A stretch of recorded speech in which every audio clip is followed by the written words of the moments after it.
de la chaîne YouTube de l'Antipresse.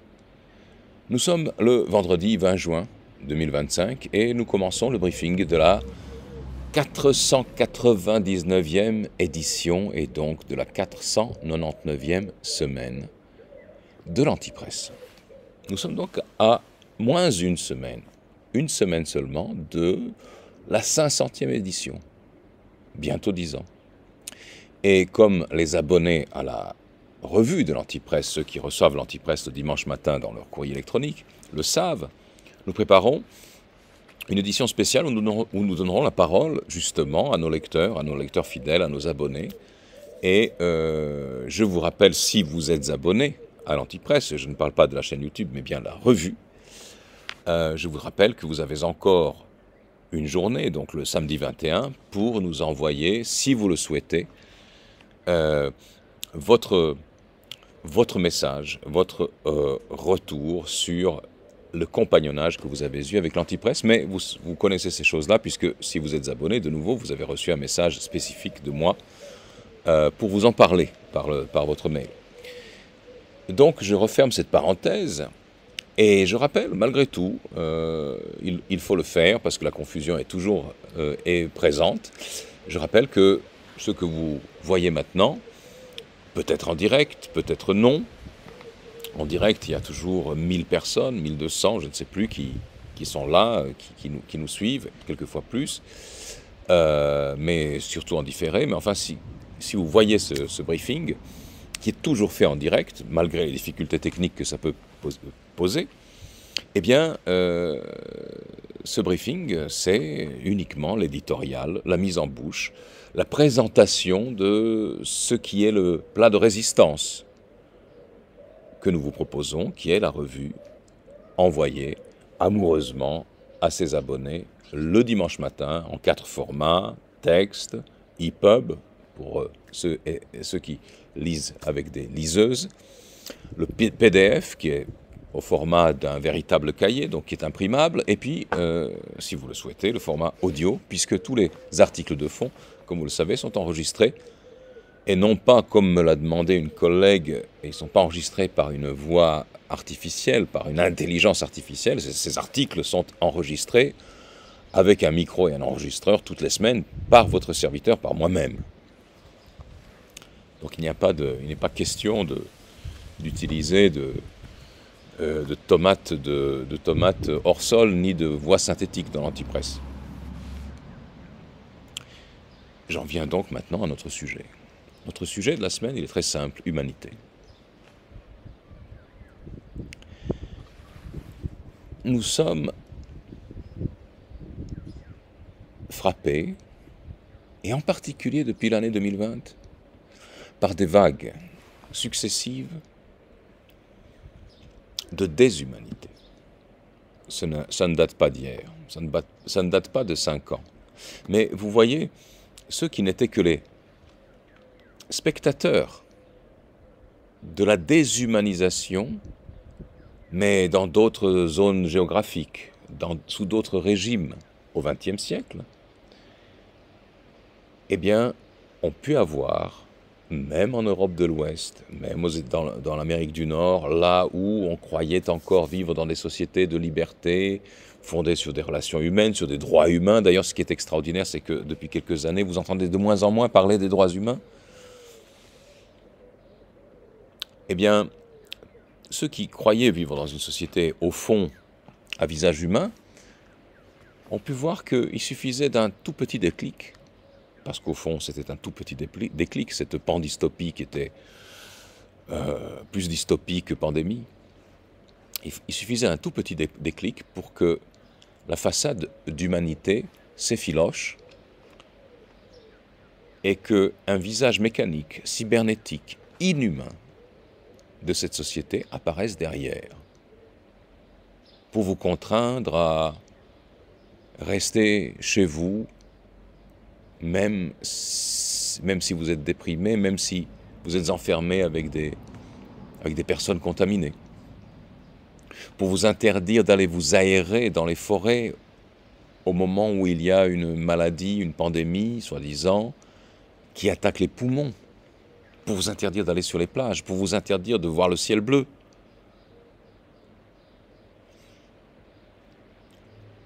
Un prétexte pandystopique. Donc, dystopie sur la planète entière, motivée par une pandémie, c'est pour ça que je parle de pandystopie.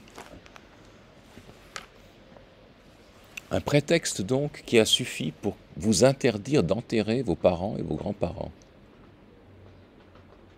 Ces personnes qui décédaient dans des maisons pour vieux ou dans les hôpitaux, après qu'on les eut intubés sans raison en fait, et qu'on ait refusé de leur administrer des traitements qui auraient pu les sauver et qui étaient connus, eh bien ces gens mouraient tout seuls, à l'écart de leurs proches, et on les traitait comme des sacs de patates, comme de la matière recyclable. On les mettait littéralement dans des sacs ou dans des... J'ai entendu dire ici, en Serbie, puisque je m'y trouve, qu'on a mis des gens... C'est pas que j'ai entendu dire, c'est que des personnes que je connaissais, décédées à cette époque, ont été enterrées dans des espèces de caisses en acier, sans que personne de leurs proches n'ait pu leur rendre les derniers hommages. En France, vous le savez très bien, mes amis, vous avez eu cette ironie absolue d'un pouvoir totalitaire qui était de déléguer aux citoyens leur autosurveillance, et donc vous avez eu le privilège de vous signer à vous-même des autorisations de sortie.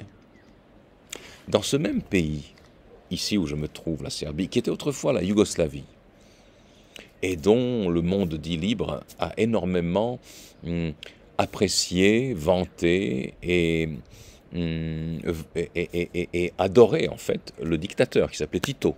Parce que Tito avait dit non à Staline, donc il était des nôtres, il était du monde libre. Mais Tito avait inventé, justement à l'époque où il réglait ses comptes avec les staliniens, avait inventé une forme particulièrement perverse de camps de concentration, là où il envoyait justement ses adversaires politiques. C'était des îles dans l'Adriatique où il n'y avait que du caillou.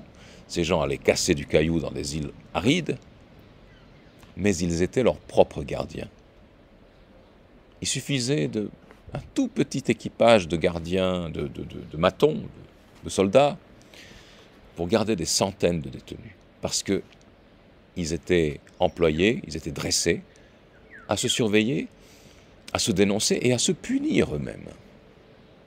Toutes ces techniques-là, elles sont dans les cartons de toutes les polices secrètes, de toutes les polices de sécurité du monde. Et il suffit de les ressortir, rien ne se perd. Alors,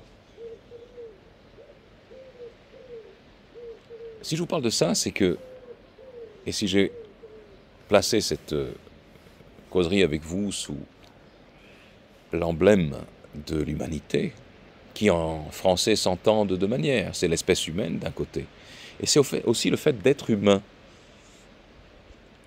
Et quand vous voyez le comportement des humains, quelquefois, et c'est pour ça que je pense que je vais avoir besoin de redéfinir le vocabulaire que nous employons, j'ai quelquefois l'impression que le mot humanité, c'est-à-dire le fait d'être humain, devient un peu difficile à employer, parce que vous avez très souvent et nous le savons, vous avez très souvent des bêtes, et même des bêtes sauvages, qui se comportent vis-à-vis de plus faibles que soi, que ce soit un petit humain ou un petit d'une autre espèce, un cabri qu'il pourrait dévorer, quelquefois se comporte avec davantage d'humanité que les humains. Donc il faudrait presque inverser les termes, c'est-à-dire lorsque les hommes font preuve de mansuétude les uns envers les autres, de bienveillance, de charité, de miséricorde, on devrait presque parler de bestialité, puisque les bêtes en ont. Quelquefois, pas toujours. Quand elles ont faim, elles n'en ont pas. Eh bien, si je parle donc d'humanité aujourd'hui, c'est parce qu'il faut en avoir, il faut vraiment se reconcentrer sur elle pour aborder les sujets que nous abordons. Eric Werner nous aborde cette semaine le sujet de la propagande. Alors, je ne sais pas si de nouveau on va déclencher des mots-clés qui vont mettre le feu à la censure sur cette chaîne où nous nous trouvons. Ça nous est arrivé justement à l'époque de la pandystopie, donc il vaut mieux se méfier et utiliser des périphrases. Donc le sujet d'Éric Werner, c'est la propagande qu'on entend dans certaines églises officielles en faveur, disons, des sexualités minoritaires, dites alternatives. Et de ce que cela dit, non pas sur la valeur morale ou la largesse d'esprit de ces responsables religieux, mais de leur rapport au pouvoir. Alors évidemment, c'est très délicat.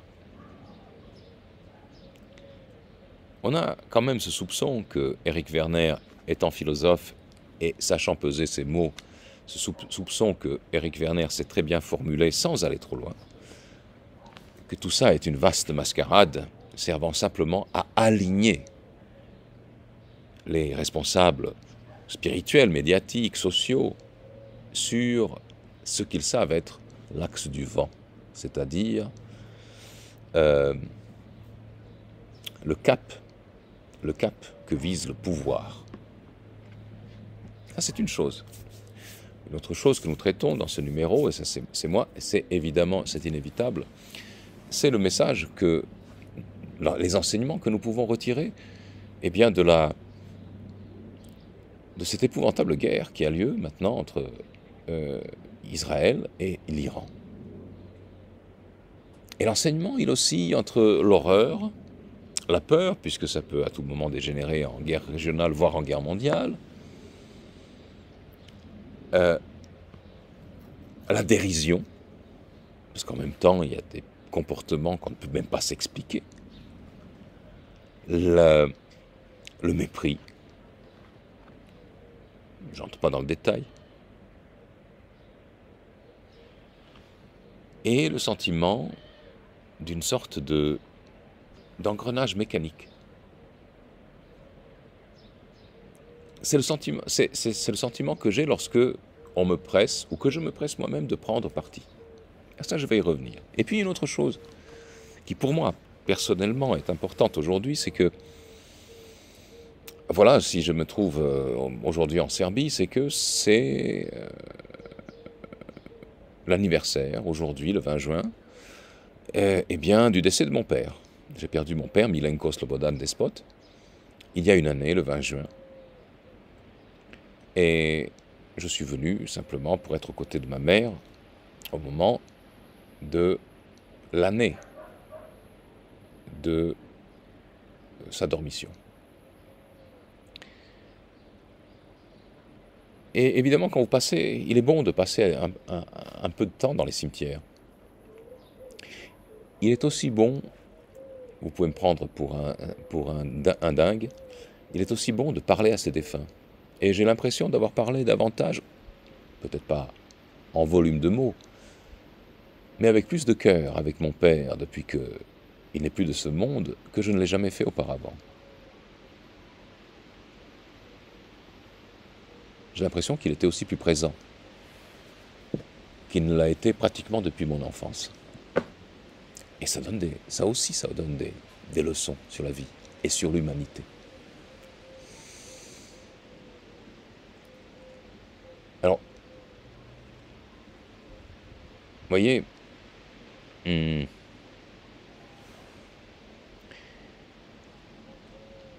des choses que j'ai comprises, ou que j'ai cru comprendre à propos de mon père, et s'ajoute à ce que j'ai pu en dire l'année dernière. Parce que vous voyez, l'année dernière, la semaine où il est décédé, il y avait deux choses. Il est décédé d'ailleurs dans la nuit qui a suivi la réunion du club annuel, la grande conférence, repas annuel du club de l'Antipresse. Je suis rentré chez moi et le lendemain matin, un téléphone m'a appris que mon père, durant la nuit, s'était endormi. J'avais même eu un signe. Et puis, il fallait publier l'Antipresse cette semaine-là. Quand vous perdez votre père au milieu de la semaine, et que vous êtes attaché à votre mission de poursuivre, coûte que coûte, quelles que soient les conditions, la chronique de la vie humaine au temps des robots que nous avons entamée depuis bientôt 10 ans, eh bien, vous ne vous arrêtez pas à ce deuil. Vous sautez par-dessus ou bien vous plongez dedans, et c'est ce que j'ai fait, j'ai plongé dedans et j'ai donc publié, en guise d'Antipresse 447 l'année dernière, en juin, un texte qui s'intitulait Les heures paternelles. Les heures paternelles qui, voilà, ici, ces heures paternelles qui étaient mon dialogue, le début de mon dialogue posthume avec mon père, et que j'ai donc proposé en guise de texte de l'Antipresse au lecteur. Vous voyez, cette réflexion, elle s'est poursuivie. Et le regard de mon père, que vous voyez ici, ne s'est fait que plus présent. Voilà.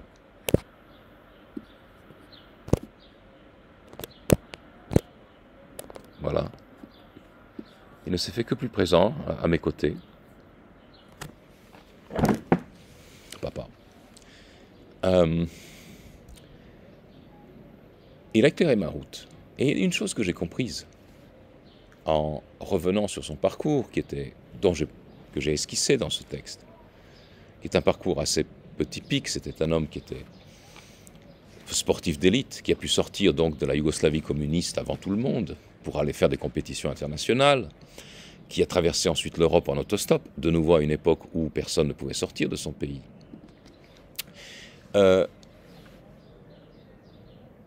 Sa vie était particulière, mais il y a une chose dans sa vie qui est une constante. C'est un homme qui se tenait à l'écart des voies du mal. Il aurait pu faire une grande carrière en se poussant un peu du coude, mais il ne l'a pas voulu. Il avait compris ou intériorisé ce message, sans avoir lu évidemment Solzhenitsyn à l'époque, parce que Solzhenitsyn ne l'avait même pas encore prononcé, mais il avait intériorisé ce message de Solzhenitsyn qui disait qu'on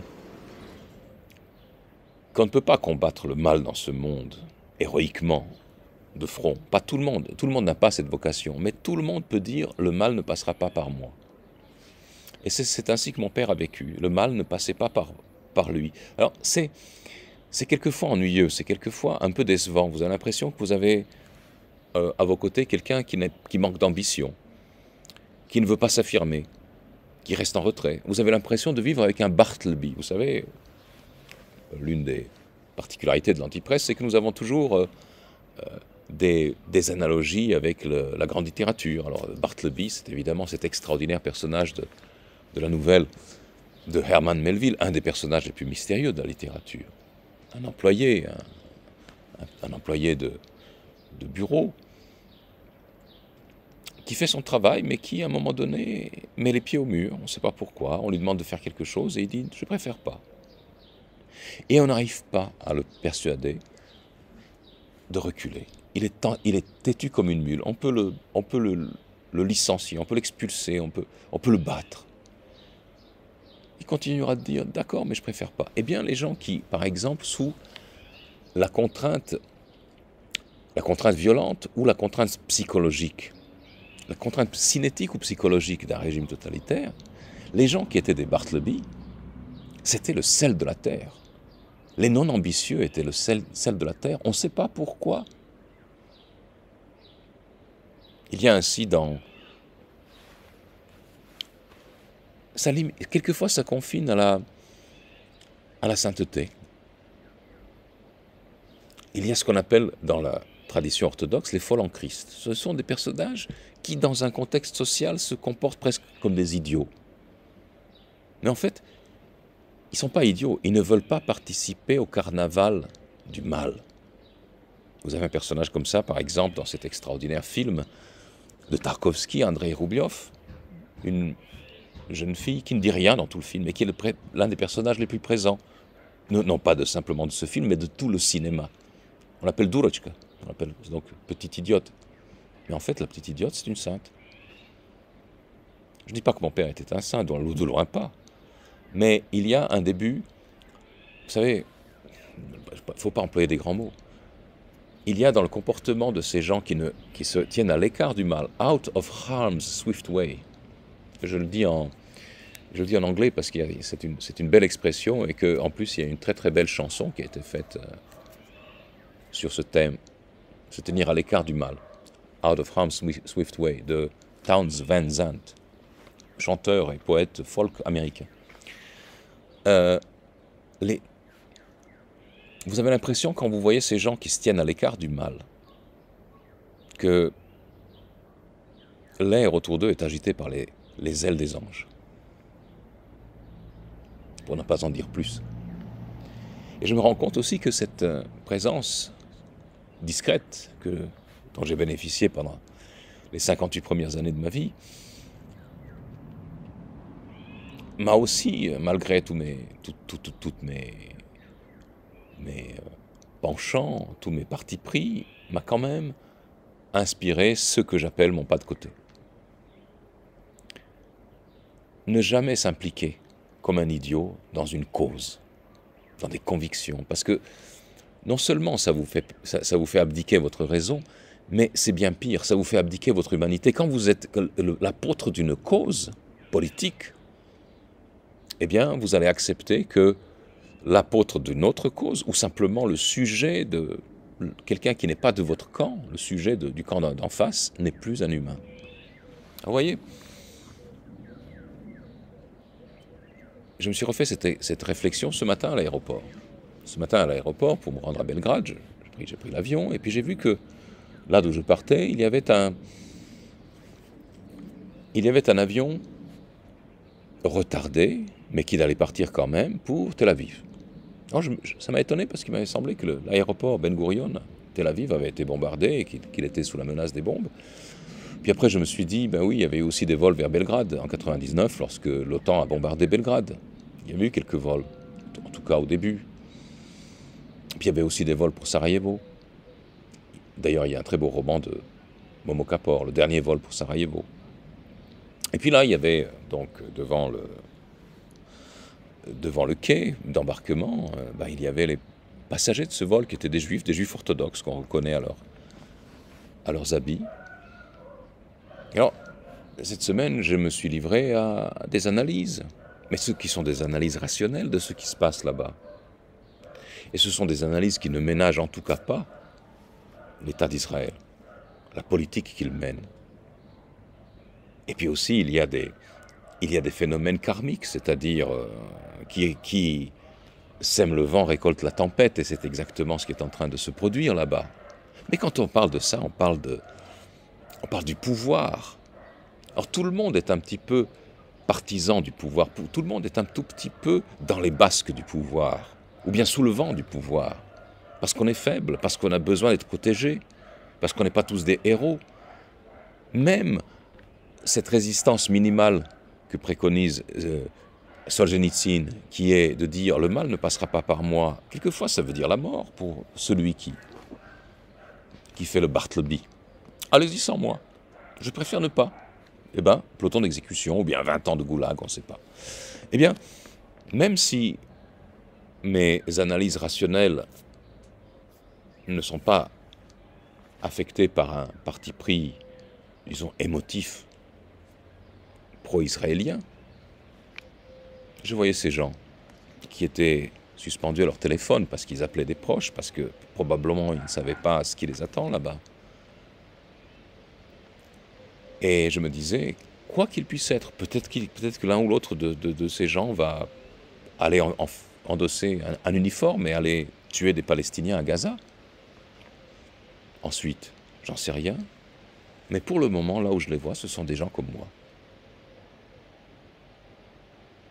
Et si j'en venais à oublier la ressemblance humaine, tout ce que je fais, tout ce que je peux dire, tout ce que je peux expliquer, tout ce que je peux chanter, déplorer, applaudir, tout ce que je peux transmettre, va être empoisonné au fiel. Je ne peux pas oublier la ressemblance humaine. Il n'y a pas un humain sur cette planète que je ne dois pas considérer dans une situation donnée. Quand il est avec ses enfants, quand il attend l'avion pour Tel Aviv, quand il est en détresse, quand il s'est cassé une jambe, quand il a fait faillite, que je ne doive et que je ne puisse considérer comme un être humain. Parce que même les bêtes ont un réflexe de mansuétude vis-à-vis de l'animal blessé. Donc voilà, tout ça c'était un petit peu une homélie, ce que je vous ai raconté, c'était un peu... C'est très personnel, je vous l'ai dit, c'est très personnel, mais vous voyez, la particularité, je dirais, de cette démarche que j'ai avec vous, qui est très franche, et qui est très improvisée, qui est très spontanée, parce que j'ai pas envie d'être très analytique aujourd'hui. Eh bien, la particularité, c'est que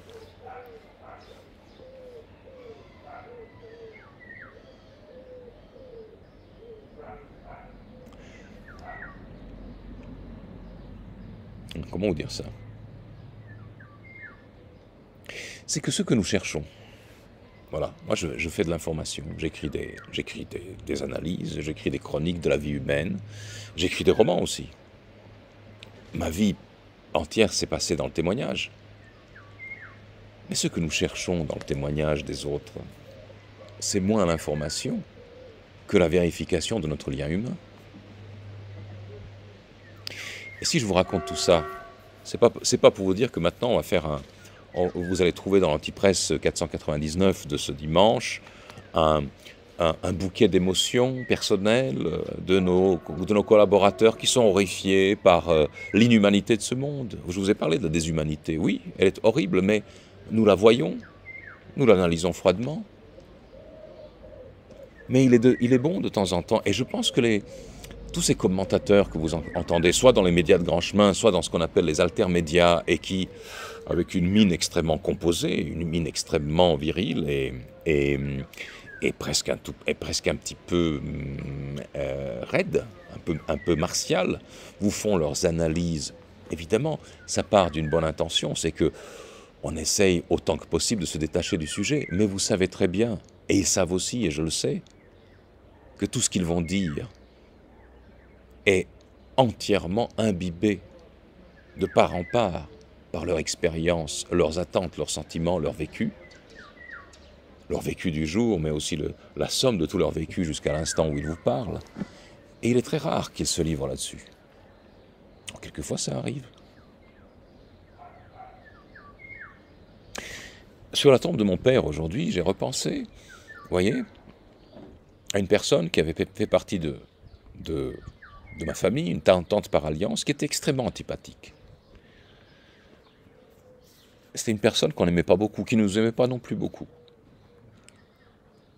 Mais ouais, une fois que j'ai pu parler avec elle, j'étais jeune, elle m'a raconté le début de sa vie. C'était une petite fille dans ma ville natale qui marchait un jour dans la rue avec sa mère, et il se trouve que les Oustachis, donc les nazis croates, étaient en train de mener une rafle de Serbes, pour les exécuter,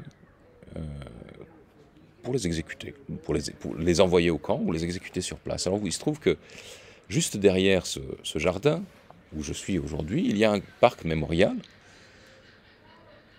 dans lequel sont enterrés l'équivalent, les amis français comprendront, l'équivalent de quelque chose comme 6 ou 8 fois Oradour-sur-Glane.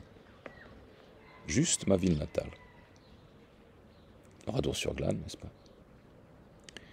Eh bien, elle marchait dans la rue, cette enfant, qui est devenue ensuite ma tante par alliance.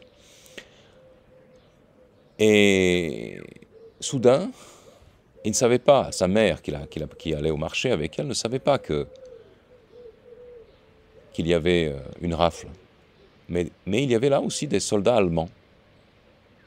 Il y avait une garnison allemande qui ne participait pas vraiment à ces... Vous savez, c'est un peu dans toute l'Europe dans l'Europe de l'Ouest, depuis la Lituanie jusqu'à l'Ukraine et évidemment la Croatie. Il faut bien regarder qui se livrait au massacre des Juifs ou des Russes ou des Serbes. C'était pas, la Wehrmacht et la SS n'avaient quelquefois même pas besoin de lever le petit doigt, quelquefois même elles freinaient. Je n'en dis pas plus. Et là, elle marchait dans la rue et soudain, un soldat allemand qu'elle connaissait, qu'elles avaient vu une fois parce qu'elles allaient à la boucherie, puis ce soldat allemand était affecté à travailler à la boucherie locale. Ce soldat boucher est apparu derrière une porte d'immeuble, enfin une entrée plutôt de maison. Il a pris la mère de ma tante par le bras et l'a attirée dans cette maison. Et il leur a dit, restez avec moi pendant le temps qu'il faudra. Et ils ne comprenaient pas, et il leur a expliqué, en plus ils ne comprenaient pas l'allemand, enfin il a fini par leur faire ça comprendre que c'était la mort pour elles si elles allaient jusqu'au marché. Alors, ils sont restés là avec ce soldat qui les a cachés dans cette entrée d'immeuble comme il a pu, mais s'il avait été aperçu et dénoncé, il était fusillé avec elles. Il n'avait aucune raison, cet Allemand, de sauver une femme serbe avec sa gamine. Il l'a fait quand même, parce qu'il n'avait pas perdu son sentiment d'humanité, son sentiment de la ressemblance humaine. Parce que ce qui est fait à autrui peut être fait à moi. C'est ça la ressemblance humaine. Le miroir humain. Mais il y a autre chose que je voulais vous dire par cela. C'est que cette personne désagréable dont je vous parle, lorsqu'elle m'a fait cette confession sur la manière dont on lui a sauvé sa vie, soudain, pour moi, c'est devenu une autre personne. C'est devenu une personne que j'ai respectée par-delà le caractère détestable qu'elle avait. Et donc ce soldat allemand n'a pas fait que sauver la vie de ces deux femmes. Il a encore, d'une certaine manière, ajouté à leur dignité. D'avoir été, elles, les témoins de l'humanité d'un occupant. C'était des témoins. Vous savez comment on dit témoin en grec? Martyrs. Elles n'avaient juste pas été des martyrs.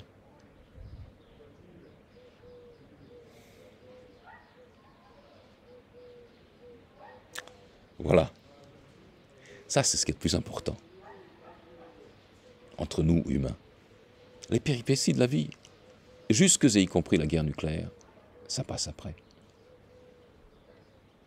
Je vous laisse avec cette réflexion que nous illustrons à notre manière dans cette édition, l'avant-dernière avant la 500e, et qui, j'espère, vous apportera non seulement quelques éclaircissements, quelques éclairages sur la réalité des temps, mais également, peut-être, indirectement et discrètement, quelques émotions bénéfiques. À dimanche donc, pour la 499e édition de l'Antipresse. Si cette causerie vous a plu, évidemment, mettez des likes, partagez-la, faites connaître l'Antipresse par ce chemin-là, parce que le budget de l'Antipresse se réduit à du bouche à oreille. C'est le meilleur qui soit. Et puis évidemment, si vous voulez entrer de plein pied dans les 10 prochaines années, ou disons dans l'aventure du 1000e numéro, eh bien c'est peut-être le moment de vous abonner. En général, les abonnés, comme ils nous l'expriment, une fois qu'ils sont dedans, ben, ils n'en sortent plus. À dimanche.